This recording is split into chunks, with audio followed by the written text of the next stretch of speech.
ගරු රාමලිංගම් චන්ද්‍රසේකරන් අමාත්‍යතුමා ඔබතුමාට විනාඩි 3ක කාලයක් ලැබෙනවා. கௌரவ உறுப்பினர் அவர்களே நன்றி. விசேடமாக இன்று பாராளுமன்ற உறுப்பினர் கஜேந்திரகுமார் பொன்னம்பலம் அவர்களால் கொண்டு வரப்பட்ட இந்த முன்மொழிவு என்பது மிகவும் முக்கியமானது.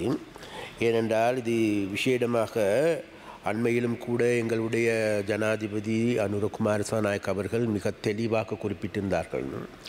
அதாவது இலங்கையில் காணி என்பது சாதாரண பிரச்சனை அல்ல. அது மாத்திரமல்ல, காணி விசேடமாக தமிழ் மக்களுக்கு காணி என்பது அவர்களுடைய வாழ்வியல். இப்போ வாழ்வியலோடு ஒன்றாக பிணைந்து இருக்கின்ற ஒன்று. அதனால் அவர்களுடைய அந்த வாழ்வியலுக்கு எந்த விதமான தீங்கினையும் ஏற்படுத்த மாட்டோம் என நாங்கள் உறுதியளிக்கின்றோம் என்று எங்களுடைய ஜனாதிபதி மிக தெளிவாக குறிப்பிட்டிருக்கிறார். அந்த வகையில் உறுப்பினர்களே, இந்த சட்டம், அதாவது இந்த கெசட் நோட்டிஃபிகேஷன் எடுத்துக்கொண்டால் நிச்சயமாக எங்களுக்கு எல்லோருக்குமே தெரியுமே, அதாவது எங்களுடைய காணிகளை நிர்ணயம் செய்து கொள்ள வேண்டிய தேவை இருக்கின்றது. இதற்கு நாங்கள் நினைக்கின்ற இதில் தமிழ், சிங்கள, முஸ்லீம் உறுப்பினர்கள் என்ற வேறுபாடு இல்லாமல் அனைவரும் ஒரு இணக்கப்பாட்டுக்கு வரக்கூடிய ஒன்று. ஏனென்றால் விசேடமாக இன்றைக்கு எங்களுக்கு எல்லோருக்குமே தெரியும், இன்றைக்கு மாத்திரமல்ல, விசேடமாக 1931ஆம் ஆண்டு இந்த காணி தொடர்பான பிணக்குகள் தீர்ப்பதற்கான நிர்ணய சபை ஒன்று நிர்மாணிக்கப்பட்டு அதனூடாக இந்த பிரச்சனைகளை தீர்க்க வேண்டும் என்கின்ற ஒரு முடிவினை எடுக்கப்பட்டது.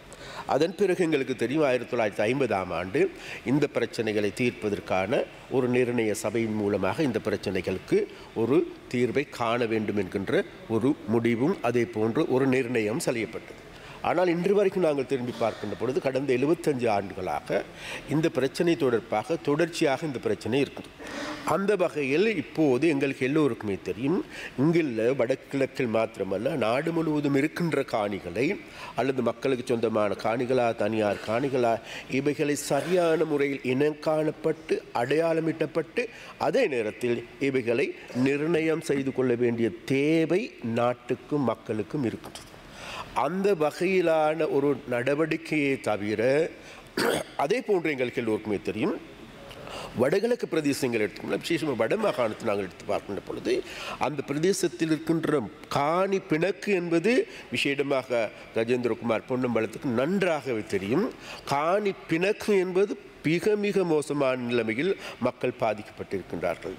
அப்போ அந்த காணி பிணக்குகளை தீர்த்து கொள்ள வேண்டிய தேவை எல்லோருக்கும் இருக்கின்றது. என்னை விட கூடுதலாக இந்த காணி பிணக்குகள் தீர்ப்பதில் விசேடமாக எங்களுடைய ஸ்ரீதரன் எம்பி அவர்கள் கூடுதலாக செயல்பட்டிருக்கிறார். அப்போ அந்த வகையில் நாங்களும் கூட எங்களுடைய பிமால் ரத்நாயக் எம்பி எடுத்துக்கொண்டாலும் சரி, எங்களுடைய அரசாங்கத்தை எடுத்துக்கொண்டாலும் சரி, நாங்கள் இந்த காணி பிரச்சனை பற்றி பேசுகின்ற பொழுது நிச்சயமாக அதில் ஸ்ரீதரனுடைய பேச்சை அல்லது அவருடைய பெயரை நாங்கள் உச்சரிப்பது வலிமையாக இருக்கிறது. என்றால் என்ன அரசியல் ரீதியான முரண்பாடுகள் இருக்கலாம் எங்களுக்கு, இருந்த போதிலும் கூட நாங்கள் காணுகின்ற ஒரு உண்மை இருக்கின்றது. இவ்வாறான ஒரு பிணக்கு கொண்டு இருக்கின்றது. அந்த பிணக்கை தீர்க்கின்ற பொழுது சந்தேக கண் கொண்டு பார்க்கின்ற போக்கு இருக்கின்றது. அந்த சந்தேக கண் கொண்டு பார்ப்பதற்கான காரணம் கடந்த காலத்து அரசியல் என்பது நாங்கள் அந்த வகையில் எங்களுக்கு எல்லோருக்குமே தெரியும் உறுப்பினர்களே.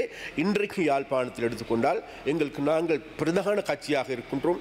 அதே போன்று விசேடமாக முள்ளிவாய்க்கால் பிரதேசத்தில் அம்பர்வான் பொக்கனை பிரதேசத்தினுடைய வட்டாரத்தையும் கூட வென்றிருக்கின்ற ஒரு கட்சி என்ற வகையிலும் நாங்கள் நிச்சயமாக இந்த காணி பிணக்குகளை தீர்ப்பதற்கான, இதை நிர்ணயம் செய்வதற்கான நடவடிக்கையை தவிர மக்களுடைய காணிகளை பறித்தெடுப்பதற்கான அல்லது கபலீகரம் செய்வதற்கான நடவடிக்கை இல்லை என்பதை மிக மிக வினயமாக தெரிவித்துக் கொள்ள விரும்புகின்றேன். நன்றி.